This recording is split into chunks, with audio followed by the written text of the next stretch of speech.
And இந்த LED portion வர்றதுக்கு உள்ள Citroen அப்படிங்கிற பேட்ஜிங்கை பார்க்க முடியுது. அண்ட் இந்த Citroenோட பசால்ட்ல உங்களுக்கு 2 இன்ஜின் ஆப்ஷனும் 3 டிரான்ஸ்மிஷன் ஆப்ஷனும் கிடைக்குது. ஸோ பேசிக்காக பார்த்தோம்னா ஒரு நேச்சுரலி ஆஸ்பிரேட்டட் இன்ஜின், அது வந்து ஒரு 1.2 லிட்டரில் உங்களுக்கு 3 சிலிண்டர் இன்ஜின் கிடைக்குது. அதில் உங்களுக்கு 5 ஸ்பீட் மேனுவல் டிரான்ஸ்மிஷன் கியர் பாக்ஸோட கொடுப்பாங்க. அதில் உங்களுக்கு ஆட்டோமேட்டிக் கிடையாது.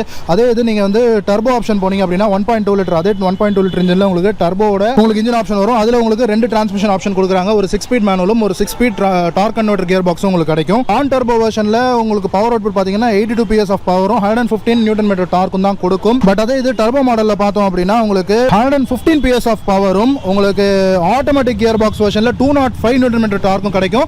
அதே இது உங்களுக்கு மேனுவல் கியர் பாக்ஸில் உங்களுக்கு 190 நியூட்டன் மீட்டர் டார்க் அப்படிங்கிறது பவர் அவுட்புட்டாக கொடுத்துருக்காங்க. அண்ட் இந்த இன்ஜினுடைய கேசிங் பார்த்தோம் அப்படின்னா உள்ள ஃபயர் வாலில் இன்சுலேஷன்ஸ் அப்படிங்கிறது பார்க்க முடியுது. அண்டர் பானட்லையும் இன்சுலேஷன்ஸ் அப்படிங்கிறது பார்க்க முடியுது. அண்ட் இந்த பானட்னுடைய வெயிட் அப்படிங்கிறது கண்டிப்பாக ரியர்ஷூரிங்காக இருக்குது அப்படின்னு சொல்லலாம். கூலண்ட் இந்த இடத்துலையும் உங்களுக்கு விண்ட்ஷீல்ட் வாஷர் இந்த இடத்துலையும் டர்போ யூனிட் இந்த இடத்துலையும் கொடுத்துருக்காங்க. இன்ஜின் ஆயில் இங்கே போகுது. Battery provisions and other fuse box இதெல்லாமே இந்த இடத்துல கொடுத்துருக்காங்க.